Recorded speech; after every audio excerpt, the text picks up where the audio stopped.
A ver, imaginemos por un momento la siguiente escena. Siglo VII. El hombre más poderoso del mundo dicta una ley para intentar reescribir, por decreto, la propia naturaleza de Dios. Menudo panorama. O sea, una imposición absoluta. Totalmente absoluta. Y respaldada además por todo el peso del ejército imperial. Pues bien, solo un hombre se atreve a plantarle cara y decirle que no. Y claro, esa decisión no le sale gratis, precisamente. Que va, que va. Esa negativa a ceder, ni un solo milímetro, pues le acaba costando la libertad. Lo someten a tortura pública y al final le cuesta la vida. Sí, sí. Y todo por negarse en rotundo a alterar un único principio de sus creencias. Es que, de verdad, es un episodio histórico que supera cualquier guión de ficción que podamos imaginar. Es flipante. Es el arquetipo puro y duro de la resistencia frente al poder absoluto, pero, claro, materializado en unas consecuencias físicas brutales para el protagonista. Exacto. Es una de esas raras ocasiones en la historia donde una persona decide que, bueno, que la verdad no es algo que se pueda someter a votación, ni a conveniencia política, vamos. Y esa es precisamente la misión de nuestra inmersión analítica de hoy. Tenemos sobre la mesa un documento fascinante. Se titula San Martín 1.pdf, centrado en la figura del Papa San Martín, que por cierto, su festividad se conmemora cada 13 de abril. Un personaje clave, sin duda. Pues el objetivo es extraer las lecciones atemporales de este personaje. Vamos a analizar los datos que nos da el texto desde tres ángulos. Primero, los hechos históricos crudos, luego pasaremos a su motor interno, esa clave espiritual, digamos, y llegaremos a su tremenda actualidad. Porque, a ver, lo que a primera vista podría parecer una oscura disputa eclesiástica, pues de la Edad Media, en realidad funciona como un manual de resistencia increíblemente lúcido. Totalmente. Un manual frente a las presiones que cualquiera puede experimentar hoy en día. Claro. Pero para entender la magnitud de este conflicto, es imprescindible levantar el capó de la historia, como quien dice. Hay que ver qué estaba pasando realmente en el Mediterráneo en ese momento. Vale, ponnos en contexto. ¿Siglo VII? Eso es. Nos situamos a mediados del siglo VII. El Imperio bizantino, con su capital en Constantinopla, está metido en una crisis existencial sin precedentes. O sea, acaban de salir de unas guerras devastadoras contra los persas. Madre mía. Y de repente, sin tiempo para respirar, se enfrentan a una amenaza aún mayor: la imparable expansión de los ejércitos árabes impulsados por el naciente Islam. O sea que el imperio se estaba tambaleando por todas partes. Literalmente. Provincias riquísimas y vitales como Siria y Egipto están cayendo o a punto de caer. Así que el emperador, Constante II, pues está aterrorizado. Necesita desesperadamente que su imperio esté unido. Vale, vamos a desgranar esto porque el contexto lo es todo, y aquí es precisamente donde entra el factor religioso. Exacto. Según el documento, el imperio estaba profundamente fracturado por dentro debido a debates teológicos. Había dos grandes facciones, a ver si lo explico bien: los ortodoxos, en la capital, y los monofisitas, que eran muy fuertes en esas provincias periféricas que el emperador necesitaba defender a toda costa, como Egipto. Eso es fundamental, porque si esas provincias se sentían alienadas religiosamente por la capital, pues lógicamente no iban a oponer ninguna resistencia a los invasores. Claro, dirían pues que entren. Así que el poder imperial decide meterse de lleno. Intentan imponer una, digamos, solución política a un conflicto que era estrictamente teológico. Y ahí nace una doctrina llamada monotelismo. Lo fascinante aquí es comprender los motivos profundos de esa intromisión.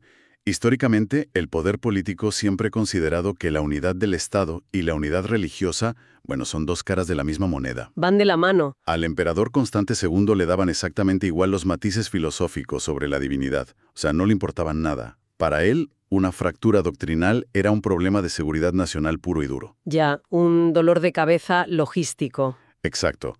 El monotelismo fue su intento de crear un parche, una fórmula de compromiso redactada en los despachos de palacio que ambas partes debían firmar para mantener la cohesión frente a las amenazas de fuera. Pero claro, para quien no sea teólogo, este concepto del monotelismo puede sonar a jerga incomprensible. Intentemos visualizar la mecánica de este debate con una analogía. A ver, cuéntame. La controversia giraba en torno a la naturaleza de Cristo. La postura ortodoxa sostenía que Jesús tenía dos naturalezas distintas, la divina y la humana. Pensemos en ello como si fuera un coche híbrido de última generación. Vale, me gusta por dónde vas. Tiene dos motores completamente distintos, ¿no? Uno de combustión y uno eléctrico, que representan esas dos naturalezas. Y, lógicamente, la ortodoxia decía que cada motor tiene su propio sistema de control, su propia voluntad, operando en perfecta armonía. Y en esa misma analogía, la otra facción, los monofisitas, argumentaban que el coche, al final del día, pues era un solo vehículo y por lo tanto solo podía tener un motor fusionado y único. Exactamente. Entonces, claro, ¿qué hace el emperador para contentar a todo el mundo y evitar una guerra civil? Interviene por decreto y dice, de acuerdo, el coche tiene dos motores distintos, acepto eso, para contentar a la capital. Sí, Pero a partir de hoy, por ley imperial, declaro que ambos motores están dirigidos por un único volante y un solo ordenador central. ahí está. Eso es el monotelismo. Dos naturalezas, pero una sola voluntad. Claro, para los teólogos esto era una aberración mecánica. Rompía por completo la lógica interna de quién era Cristo. Pero es que al emperador eso le daba igual. Su mensaje era, mira, esta es la verdad oficial a partir de ahora, firmad el documento y volved a las fronteras a luchar. Y esa imposición culminó en la promulgación de un edicto imperial conocido como el Tipos. Básicamente prohibía, bajo pena de castigos severísimos, volver a debatir sobre el tema. Tela, o sea, censura total. Se impuso el silencio por decreto. Y es justo en este ambiente tan asfixiante donde Martín I es elegido papa en Roma. Y Martín decide que no puede simplemente mirar hacia otro lado. En lugar de buscar una salida diplomática, pues convoca inmediatamente un concilio en Roma, el concilio de Letrán, en el año 649. Un movimiento muy audaz. Reúne a más de 100 obispos y, en un acto de desafío monumental, condenan formalmente el edicto del emperador. Trazan una línea en la arena diciendo que el poder político no tiene ninguna jurisdicción sobre las verdades de la fe. Así de claro. Pero, a ver, aquí tengo que hacer de abogado del diablo y plantear un cuestionamiento.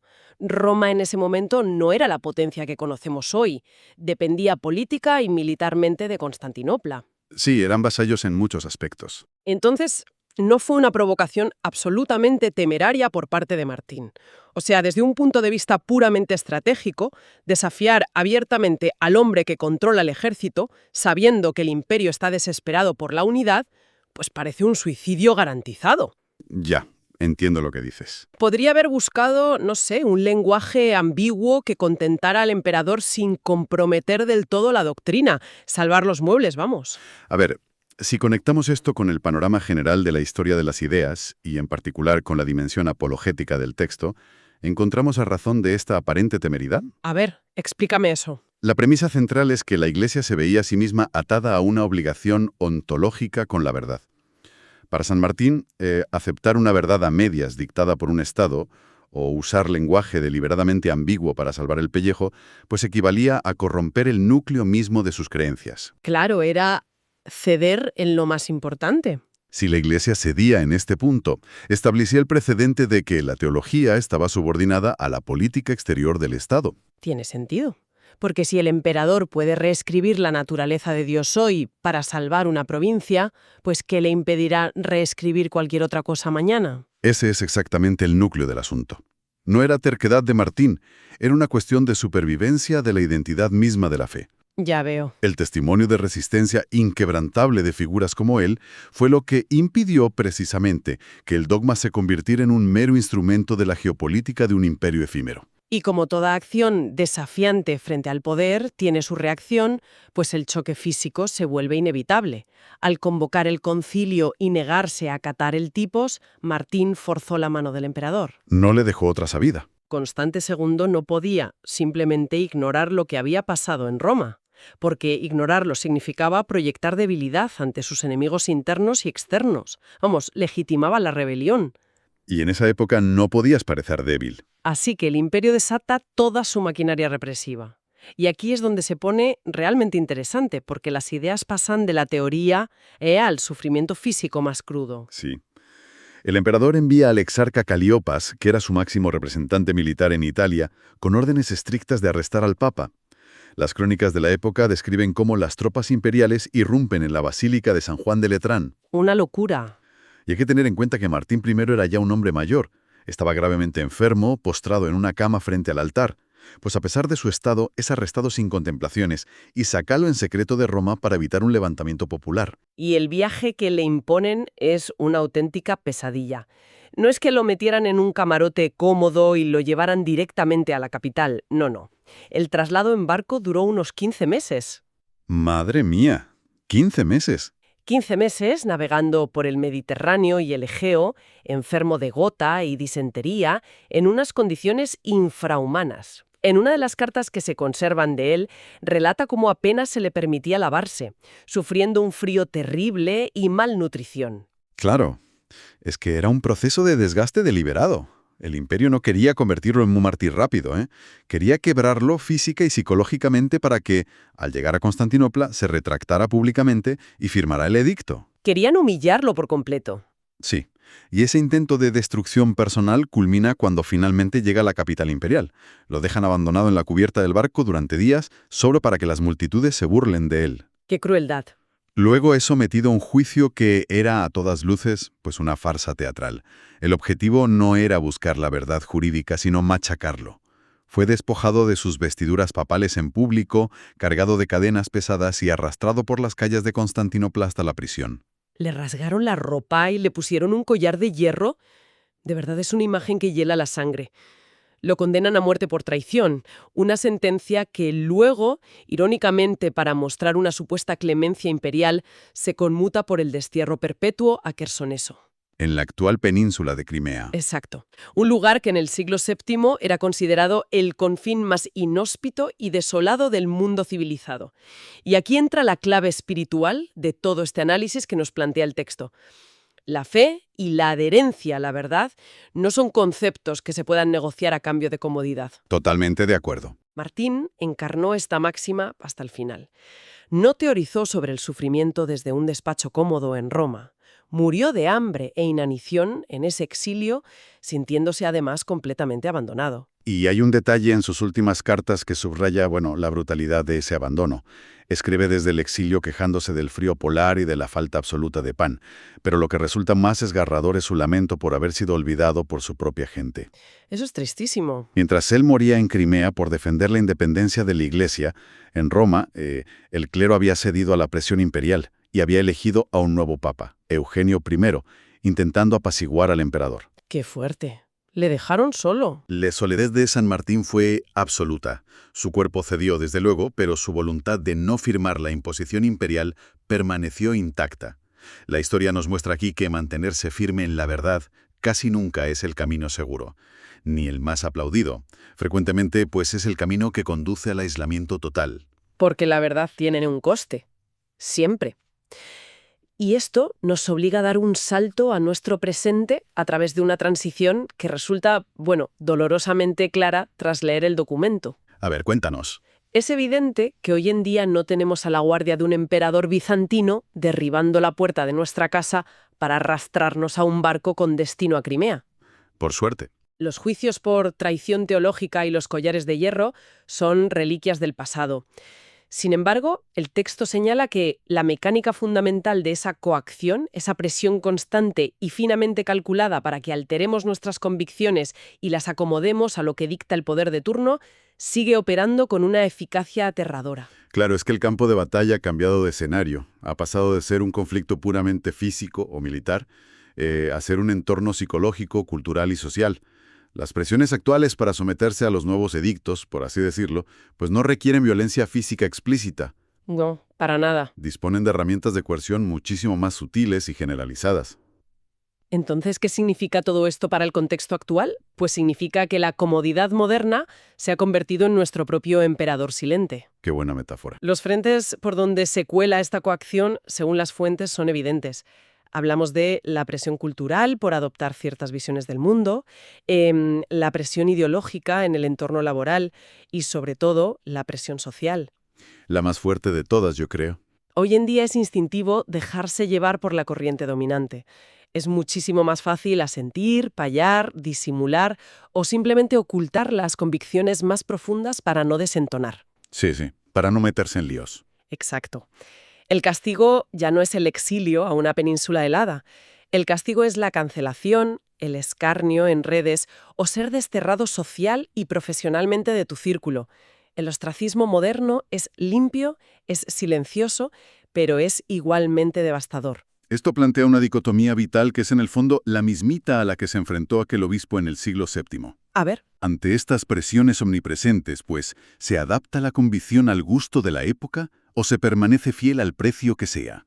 Esa es la gran pregunta. Porque claro, adaptar los principios fundamentales significa diluirlos, hacerlos digeribles para el tribunal de la opinión pública mayoritaria o simplemente para evitar la impopularidad. Ya. Pero permanecer fiel, como ilustra de forma increíble este pasaje histórico, conlleva asumir invariablemente un coste en forma de pérdida de estatus, de influencia o de aceptación. La dinámica entre elegir la verdad incómoda o la mentira conveniente para sobrevivir en sociedad no ha cambiado absolutamente nada en 14 siglos. Es impresionante. Y para cerrar esta inmersión analítica de hoy, resulta imprescindible recuperar una expresión en latín que menciona el texto y que resume la esencia de todo lo que hemos explorado. Un verdadero memorandum itineris, ¿verdad? Una brújula para el camino. Eso es. Esa frase, veritas non negociatur, encierra toda la actitud vital que requiere la resistencia. La verdad no se negocia. Es un recordatorio de que ceder milimétricamente en lo fundamental por miedo a las consecuencias externas es el primer paso hacia la disolución de la propia identidad. Totalmente. Nos exige mirar hacia el interior y auditar las claudicaciones cotidianas que muchas veces justificamos bajo la etiqueta de la diplomacia o de la convivencia. Y precisamente para no dejar esto en el terreno de la mera admiración de un mártir histórico, es necesario que dejemos flotando en el aire una última reflexión. Una pregunta incómoda para que quien nos escuche la pueda rumiar en soledad. Me parece perfecto. Si hoy mismo, ahora, el tribunal implacable de la opinión pública, de los compañeros de trabajo o del entorno más cercano, pusiera bajo su lupa nuestras convicciones más profundas y amenazara con aislarnos, a ver, perdonad que haga una pausa, pero si amenazaran con aislarnos de verdad, ¿cuáles serían esas verdades esenciales que, en el fondo de nosotros mismos, estaríamos secretamente dispuestos a maquillar o a negociar a cambio de no sufrir nuestro propio y frío exilio social?